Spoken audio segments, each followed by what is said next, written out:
네, 박지훈 변호사 추가로 모셨습니다. 어서 오세요. 안녕하세요. 박지훈 변호사. 네.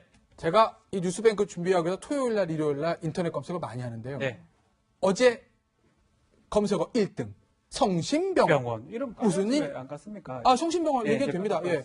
무슨 일이 있었던 거예요, 성심병원에서? 성심병원에서 네. 간호사를 대상으로 장기자랑을 했는데 네. 단순한 장기자랑이 아닙니다. 그 장기자랑은 뭐 선정적인 옷을 입는다든지 네. 아니면 선정적인 춤을 추도록. 저 화면 속에 저 모습이네요. 그렇죠. 본인들이 원했을까요? 원하지 않는 어떤 그래요? 간호사들한테 저런 복장을 입힌 다음에 병원에서 장기자랑을 하도록 해서 이 강요를 했다는 게 좀 논란이 되고 있습니다. 지금 성심병원이 한인대 산하에 여러 의료원 병원이 있는 거죠? 7개 정도에 있고요. 이제 어떤 기념되는 날에 병원들끼리 장기자랑을 하는데 장기자랑 하는 과정에서 더 선정적이고 더 강요고 춤을 더 추는 모습이 지금 포착되고 있는 네. 상황입니다. 이현정 의원. 일단 뭐 성심병원 측에서요, 오늘 뭐 보도자료를 발표하고 저기다 해명은 냈는데, 해명의 주요 내용은 뭔가요? 일단 뭐 아무래도 이제 요즘 뭐 이렇게 저런 행사를 하면 예. 다들 이제 준비하는 게 보면 이제 걸그룹 따라 하기를 많이 하지 않습니까? 그러다 보니까 이번에 이제 성심병원 그 간호사들도 이제 그런 차원에서 걸그룹들 노래를 뭐 이렇게 따라 하다 보니까 예. 그 걸그룹들이 최근에 보면 좀 선정적인 의상과 노래를 하잖아요. 네. 그래서 아마 그런 걸 준비를 했다. 그리고 이제 각 병원별로 이제 경쟁이 붙다 보니까 예. 나름대로 이제 그런 준비를 했다라고 이야기를 하는데 예. 지금 이제 그 간호사들 이야기로는 이게 사실은 뭐 자기들이 원해서 한 게 아니라 예. 이게 어떤 면에서는 좀 반강제적인 것이었다라고 이제 진술하고 있기 때문에 이건 자발적인 거면 우리가 뭐라 그러겠습니까? 그렇지만 이제 병원 분위기나 또 이런 어떤 눈에 보이지 않는 강제성이 있다고 한다면 이거 자체가 문제겠죠. 오늘 성심병원에서 낸 보도자료에 따르면요, 강요한 것은 아니고, 팀 안에서 자기들끼리 해보자 하다가 이렇게 된 거다라는 얘기인데, 간호사들의 얘기는 조금 다른 것 같습니다. 그 얘기 한번 들어보시겠습니다.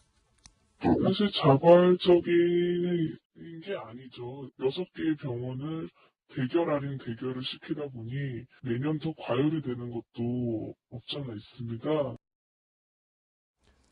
그러니까 일부 간호사들은 막 싫다 울기도 하고요. 그렇죠. 좀 약간 반발도 했는데 어쨌든 위에서 하라 그러면 벗어날 수 없었다 이건가요? 그러니까 완전 자발적으로 해면 문제가 되지 않을 수 있지만 네. 뭐 선임이 있을 수 있습니다. 간호사에도 선임이 있고 또 밑에 사람들이 있을 수 있는데 예. 일부는 좀 하기 싫다고 울기도 하고요.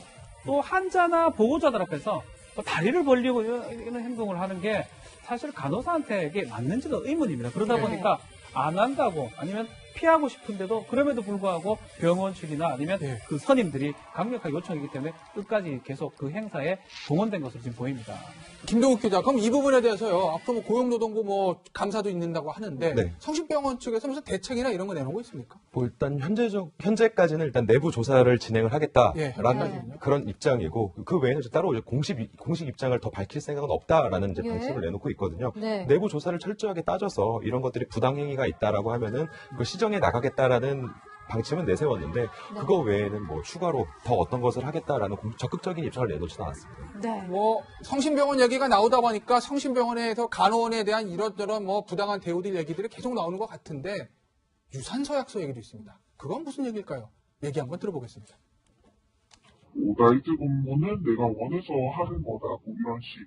그리고 만약에 유산이 되더라도 간호부에 책임을 묻지 않겠다라는 그런 각서를 그 앞에서 직접 쓰고, 글쎄요, 이게 일단은 주장입니다, 김 기자. 그런데 병을 고치고 아파하는 사람들을 치료하는 집단이잖아요.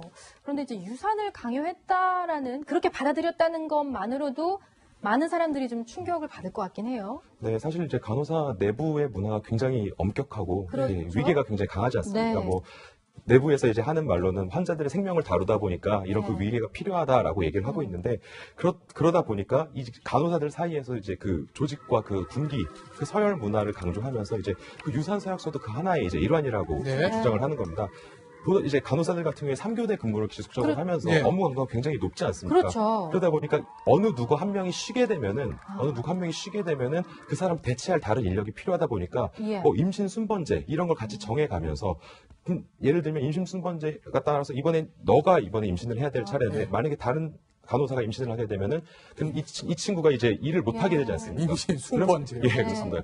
그러다 보니까 그럼 넌 퇴사를 하거나 아니면 유산을 해라. 네. 이런 얘기를 종용을 하기도 하고 아니면은 근무 강도로 인해서 유산을 하게 될 경우에도 이거는 병원의 책임이 아니다라는 식으로 이제 발뺌을 하는 그런 문화들이 상당히 이제 만연해 있다라고 저도 이제 취재 결과에 이제 파악된 바가 있습니다.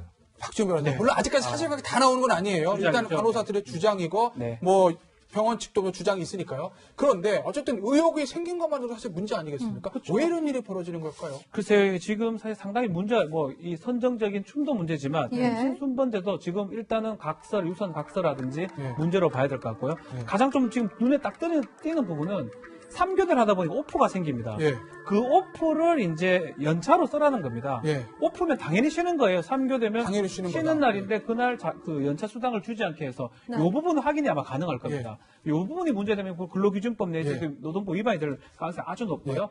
만약 다른 것들도 확인이 되지 않을까 생각이 됩니다. 그 부분에 대한 오늘 그 성심병원 측에 제가 입장을 말씀드릴게요. 아직 확인 중인 사항이다. 실제로 연차를 다 썼는지 5% 대체하게 했는지 확인 중에 있다. 이 부분에 대해서는 아직 공식 입장을 내진 않았습니다. 확인 중이랍니다. 네. 근데 저는 방금 저 화면을 보면서요. 저렇게 짧은 치마를 입고 저렇게 선정적인 몸짓을 해야만 자기 자랑이 되는 건지 그 누구도 저기 다 여성분들이지 뭐 남성분들이 같이 나와서 즐겁게 춤추는 장면은 없잖아요. 물론 제가 전체를 다 본 건 아닙니다만 저 장면 자체만으로도 여성의 입장에서는 조금 의아한 부분이 참 많네요. 네, 이제 비단 여기만 그렇겠느냐 예, 그런 문제도 그렇죠. 있죠. 요즘 뭐 각 회사의 뭐 신입생 환영이라든지 또 뭐 장기자 이런 걸 보면 네. 대충 이 대중문화에서 보면 이제 실제로 이제 뭐 걸그룹이라든지 예. 이걸 예. 따라하고 또 그걸 하는 팀들은 또 좋은 점수를 주니까 예. 서로 경쟁적으로 하는 그런 문화가 있죠. 예, 얼마나 선정적입니까? 그렇죠. 그런 뜻이. 사실 저걸 하려면 또 연습도 해야 되잖아요. 그러면 간호사들 같은 경우는 3교대고 굉장히 힘이 듭니다. 예. 그런데 이걸 사실 뭐 수당이나 이걸 전해주지 않고 네. 쉬어야 될 시간에 연습을 하게 예. 한다든지 이제 어쩌면 또 우리 병원이 1등 해야 된다. 그래야 네. 뭐 한다는 그런 또 경쟁 심리를 유발한다든지 네. 이런 것 때문에 하는데 사실은 이제 이런 문화를 좀 저는 이게 단지 전문 이 병원에만 국한된 문화는 아니라고 봐요. 네. 자, 그렇다고 한다면 정말 이거는 조금 문화적으로 좀 바꿀 수가 문화적으로. 있습니다. 이게 또 예를 들어서 이제 점수를 매기는 분들이 보면 또 다들 나이 드신 분들이 좋아한다고 해서 점수를 많이 준다고 해서 저런 걸 하면 또 저런 걸 또 하거든요. 그렇죠. 선정적을 하고 하거든요. 그러니까 간호사에 대한 이미지 자체도 상당히 바뀔 수가 있는 네. 것이고 그렇기 때문에 저는 저런 것들의 하나의 하는 문화 자체를 좀 바꿔야 될 필요가 있다 이렇게 생각이 듭니다. 자, 서희순 씨 얘기입니다. 서희순 씨, 한 몇 달 동안 이 언론 지상을 뜨겁게 달궜는데, 일단 경찰에서 유기치사와 사기에 대해서 전부 다 무혐의 의견으로 검찰에 송치한다고 합니다. 김동혁 기자, 네. 이 사건 전담으로 취재하셨잖아요. 네, 드디어 사실상 끝이 났다고 저는 예. 생각을 하고 네. 있는데, 네, 드디어 이제 그동안 취재해왔던 것이 상당 부분 이제 마무리됐다고 생각을 하고 있습니다. 네. 그런데 그래도 모든 사람들이 궁금해하는 게 왜 서혜순 씨가 네. 당시에 아이의 죽음을 주변 자기 친모나 다른 사람에게 알리지 않았느냐 이 부분에 대한 궁금증은 여전히 있어요. 여기에 대한 설명이 좀 나왔습니까? 그래서 이 부분은 사실 이제 수사기관을 통해서 저도 확인을 할 수밖에 예. 없었습니다. 그래서 확인해 보셨고요? 예, 네. 확인을 했습니다. 그래서 도대체 서혜순 씨는 그러면 왜 딸 서현 양의 죽음을 주변에 알리지 않았느냐 네. 하면서 그 사실을 물어봤더니 확인을 해봤더니 네. 서혜순 씨가 김광석 씨가 죽고 난 이후로 상당 기간 이제 이상우 기자에게 시달렸다고 합니다. 그런데 예. 이제 정신적으로 압박을 많이 받고 있는 상황이었는데 그 당시에 이제 의지할 수 있었던 것이 자신의 딸 서현 양이었는데 네. 서현 양이 굉장히 급하게 급사를 하게 되잖아요. 급성 폐렴으로 예. 사망을 하게 되니까 그때 당시에 이제 정신적 충격이 굉장히 컸다라고 이제 경찰에서 진술을 했다고 하더라고요. 예. 그래서 이제 경찰 조사를 받는 도중에도 서현 양이 만들어준 이런 배지 같은 것들을 가지고 오면서 예. 서현이가 날 지켜줄 거라고 믿는다라고 네. 얘기를 했고, 그리고 조사 내내 무표정으로 일관하다가 예. 서현 양 얘기가 나올 때만 미소를 보였다고 하더라고요. 예. 그래서 담당 수사관도 네. 우리도 이제 계속 조사를 하다 보면 알지 않느냐. 네. 서혜순 씨는 뭐 좋은 엄마였는지 아니었는지 모르겠지만 모르겠어요. 딸에 대한 애착만큼은 확실했던 것 같다라고 네. 밝힌 바 있습니다. 김동혁 기자가 서혜순 씨 어머니하고 또 만나가지고 단독 기사 쓰지 않았습니까? 예. 혹시 이 사건 무혐의 무혐의 송치된 다음에 어머니랑 통화해 본 적 있으세요? 네, 어머니께도 다시 제가 전화를 드렸습니다. 예. 주모 씨께도 다시 전화를 드려서 이번에 서혜순 씨가 무혐의를 받게 됐는데 어떻게 생각하시냐 이렇게 네. 물어봤더니 이건 당연한 결과다라고 얘기를 하면서 예. 오히려 정말 고맙다라고 제게 이제 말씀을 고맙다고. 하시더라고요. 네. 예. 어떻게 보면 제가 썼던 그 기사 자체가 더 큰 논란과 의혹을 불러일으키는 그런 당연히 또 의혹을 예. 제기할 만한 그런 또 여러 가지 일들이 당시에 있었으니까요. 네, 맞습니다. 그렇긴 했는데도 그럼에도 불구하고 이제 그 이후에 이제 당신의 이제 말을 쭉 충분히 많이 설명을 해준 것이 예. 서혜순 씨의 이제 입장을 대변해 주는 것으로도 연결됐다고 생각을 하시더라고요. 하지만 이제 서혜순 씨가 그 이후에도 이제 어머니께 전화를 하지 않은 부분에 대해서 네. 굉장히 좀 섭섭해하시면서 하는 그런 모습을 그러니까 여전히 두 아직까지- 모녀는 얘기를 안 하고 있는 겁니까? 네. 연락도 안 하고 있는 거고요. 네, 그렇습니다. 네. 그런데도 불구하고 이제 모성애적인 모습을 그렇죠. 보여주셨습니다. 뭐 네. 딸이 얼마나 오죽 힘들면 그러겠냐. 나중에 언젠간 연락을 해줄 거라고 생각한다라고 얘기를 하셨습니다. 네. 박지훈 변호사. 네. 서희순 씨가 이제 드디어 칼을 뽑는 것 같습니다. 압승을 한 걸로 봐야 될 것 같고 예. 막 검찰 수사가 남아있기 때문에 완전히 끝난 건 아닙니다. 그렇지만 네. 최초 시작할 때부터 2007년 12월 23일 이었던 사건입니다. 예. 10년이 됐던 사건이기 때문에 그 증거를 찾기가 쉽지가 않았을 거예요. 예. 오히려 지금 드러난 거에 따르면 서희순 씨가 좋은 엄마였다는 증거가 더 많아 보입니다. 예. 뭐 일기장이라든지 지금 말한 것처럼 막 그렇기 때문에 앞으로는 제2라운드는 예. 이상호 기자하고 여러 명을 상대로 무고 내지 명예훼손죄로 네. 고소하는 게 예. 서혜순 씨가 공격하는 포인트가 되지 않을까 보입니다. 앞으로 이제 이상호 씨하고 서희순 씨가 어떻게 될까를 단적으로 알 수 있는 장면이 있는데요. 과거에 그들의 얘기 잠시 들어보시겠습니다. 제가 사회적으로 거의 뭐 무슨 활동을 할 수 없을 만큼 뭐 이상호 씨가 왜 저에 대해서 무슨 원한이 있는지 모르겠는데 영화도 이상하게 정확하게 만든 게 팩트 하나도 맞는 게 없어요. 정의를 위해서 하신다, 진실을 위해서 하신다고 하시는데 이상호 그분이 지금 정신 상태가 정상이신지 너무 의심스럽고요. 저도 다큐멘터리 제작을 하겠어요. 모든 변사는 기본적으로 타살 의혹을 가지고 접근해야 되지 않습니까? 20년 동안 취재된 팩트를 근거로 해서 서혜순 씨에게 책임 있는 답변을 요구한 것 뿐입니다. 그걸 가지고 마녀 사냥이라고 하면 이해하기 힘드네요. 대립각을 세우고 있는 두 사람인데요. 일단 1라운드는 서희순 씨의 승인데요. 네. 그러면 앞으로 서희순 씨는 대대적인 법적 대응을 하겠다 이렇게 이제 예고했다고 볼 수 있는데 어떻게 앞으로 될 거라 예상하세요? 네, 일단 서혜순 씨가 이제 변호인 박훈 변호사를 예. 이제 예. 그 선임을 해서 이제 그 이상호 기자와 그리고 김광석 씨의 친형인 김광복 씨 네. 그리고 국회의원 이제 안민석 의원을 대상으로 이제 고소를 하겠다라는 네. 이제 방침을 내세웠고 그것은 이제 혐의는 명예훼손과 무고입니다. 명예훼손과 무고. 네. 이 혐의를 이 고소를 통해서 결국 나에 대해서 이제 줬던 어떤 각종 의혹과 모욕에 대해서 이제 반격을 하겠다라는 것인데 예. 이거에 대신 대응하는 이제 이상호 기자는 그동안 내가 취재해왔던 것은 그 정당한 의혹이었다. 정당한 의혹이었다. 그렇기 때문에 진실을 침몰하지 않고 네. 이후에도 영화가 개봉된 이후에도 많은 제보를 받았기 때문에 나는 당당히 대응할 수 있다라는 방침을 내세우고 있는 그런 상황입니다. 이현종 의원님께 네. 제가 이거 한번 질문해볼게요. 제가 궁금한 게 하나 있었습니다. 이 사건 처음부터. 이 중앙지검에 고발하러 하러 세 사람이 들어오는데 지금 보시면요. 뭐 이상호 형 김광석 형은 뭐 유족이니까 그렇다 치고요. 이상호 씨는 영화를 만든 사람이니까 그렇다 치고요. 근데 지금 보시는 맨 왼쪽에 있는 사람 안민석 의원. 저분은 왜 저기 동참한 건가요? 뭐 안민석 의원은 뭐 저기뿐만 아니라 많이 등장했죠. 지난번 국정농단 사태 때 뭐 최순실 관련돼서 많이 했고 또 본인이 직접 또 독일로 가서 네. 본인이 직접 뭐 계좌 추적한다고 했는데 뭐 결과는 알려진 거 없는 것 같아요.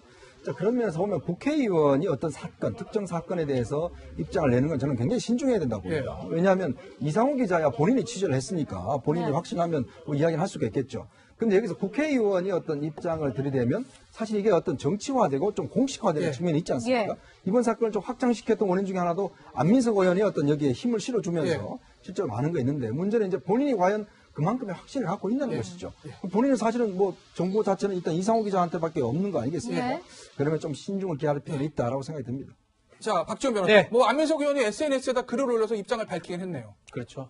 SNS에 본인이 일단은 경찰의 결정은 존중하지만 그래도 그렇게 했던 거에 대해서는 후회하지 않는다라면서 김광석 고인에 대한 명예가 누가 되지 않도록 얘기하겠다 하는데 아마 법적인 어떤 대응을 해야 되지 않을까. 이 대응의 핵심 포인트는 과연 이상호 기자가 취재를 성실히 했는지 예. 그 취재가 문제가 없었다면 안민석 의원까지 문제가 없을 거고요. 문제가 좀 있었다 그러면 위법성이 조각되지 않기 때문에 문제가 될 가능성이 있다 이렇게 보입니다.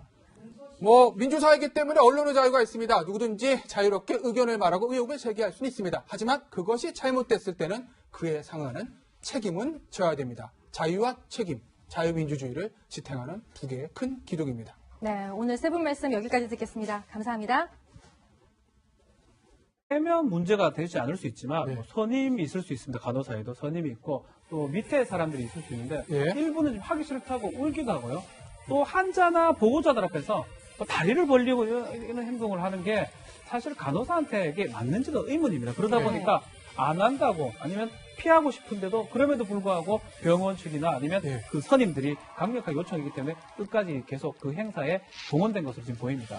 김동욱 기자, 그럼 이 부분에 대해서요. 앞으로 뭐 고용노동부 뭐 감사도 있는다고 하는데 네. 성심병원 측에서 무슨 대책이나 이런 거 내놓고 있습니까? 뭐 일단 현재까지는 일단 내부 조사를 진행을 하겠다라는 현재까지는요? 그런 입장이고 그 외에는 이제 따로 이제 공식 입장을 더 밝힐 생각은 없다라는 이제 방침을 내놓고 있거든요. 네. 내부 조사를 철저하게 따져서 이런 것들이 부당행위가 있다라고 하면은 그 시정해 나가겠다라는 방침은 내세웠는데 그거 외에는 뭐 추가로 더 어떤 것을 하겠다라는 적극적인 입장을 내놓지는 않았습니다. 네. 뭐 성심병원 얘기가 나오다 보니까 성심병원에서 간호원에 대한 이런저런 뭐 부당한 대우들 얘기들이 계속 나오는 것 같은데 유산서약서 얘기도 있습니다. 그건 무슨 얘기일까요? 얘기 한번 들어보겠습니다. 나이트 근무는 내가 원해서 하는 거다, 뭐 이런 식. 그리고 만약에 유산이 되더라도 간호부에 책임을 묻지 않겠다라는 그런 각서를 그 앞에서 직접 쓰고. 글쎄요, 이게 일단은 주장입니다, 김 기자. 그런데 병을 고치고 아파하는 사람들을 치료하는 집단이잖아요. 그런데 이제 유산을 강요했다라는. 병원들끼리 장기자랑을 하는데 장기자랑 하는 과정에서 더 선정적이고 더 강요, 춤을 더 추는 모습이 지금 포착되고 있는 상황입니다. 이현종 의원, 일단 뭐 성심병원 측에서요 오늘 뭐 보도자료를 발표하고 저기다 해명은 냈는데 해명의 주요 내용은 뭔가요? 일단 뭐 아무래도 이제 요즘 뭐 이렇게 저런 행사를 하면 다들 이제 준비하는 게 보면 이제 걸그룹 따라 하기를 많이 하지 않습니까? 그러다 보니까 이번에 이제 성심병원 그 간호사들도 이제 그런 차원에서 걸그룹들 노래를 뭐 이렇게 따라 하다 보니까 그 걸그룹들이 최근에 보면 좀 선정적인 의상과 노래를 하잖아요. 네. 그래서 아마 그런 걸 준비를 했다. 그리고 이제 각 병원별로 이제 경쟁이 붙다 보니까 나름대로 이제 그런 준비를 했다라고 이야기를 하는데 지금 이제 그 간호사들 이야기로는 이게 사실은 뭐 자기들이 원해서 한 게 아니라 이게 어떤 면에서는 좀 반강제적인 것이었다라고 이제 진술하고 있기 때문에. 네, 박지훈 변호사 추가로 모셨습니다. 어서 오세요. 안녕하세요. 박지훈 변호사. 네. 제가 이 뉴스뱅크 준비하기 위해서 토요일 날, 일요일 날 인터넷 검색을 많이 하는데요. 네. 어제 검색어 1등. 성심병원. 병원. 이름 무슨 일? 안 갔습니까? 아, 성심병원 네, 얘기가 됩니다. 예. 맞습니다. 무슨 일이 있었던 거예요, 성심병원에서? 성심병원에서 간호사를 대상으로 장기자랑을 했는데 네. 단순한 장기자랑이 아닙니다. 그 장기자랑은 뭐 선정적인 옷을 입는다든지 아니면 선정적인 춤을 추도록. 저 화면 속에 저 모습이네요. 그렇죠. 본인들이 원했을까요? 원하지 않는 어떤 그래요? 간호사들한테 저런 복장을 입힌 다음에 병원에서 장기자랑을 하도록 해서 이 강요를 했다라는 게 지금 논란이 되고 있습니다. 지금 성심병원이 한림대 산하에 여러 의료원 병원이 있는 거죠? 6, 7개 정도에 있고요. 이제 어떤 기념되는 날에 이건 자발적인 거면 우리가 뭐라 그러겠습니까? 그렇지만 이제 병원 분위기나 또 이런 어떤 눈에 보이지 않는 강제성이 있다 한다면 이거 자체가 문제겠죠. 오늘 성심병원에서 낸 보도자료에 따르면요. 강요한 것은 아니고 팀 안에서 자기들끼리 해보자 하다가 이렇게 된 거다라는 얘기인데 간호사들의 얘기는 조금 다른 것 같습니다. 그 얘기 한번 들어보시겠습니다. 사실 자발적인 게 아니죠. 6개의 병원을 대결 아닌 대결을 시키다 보니 내년 더 과열이 되는 것도 없지 않아 있습니다. 그러니까 일부 간호사들은 막 싫다 울기도 하고요. 그렇죠. 좀 약간 반발도 했는데 어쨌든 위에서 하라 그러면 벗어날 수 없었다 이건가요? 그러니까 완전 자발적으로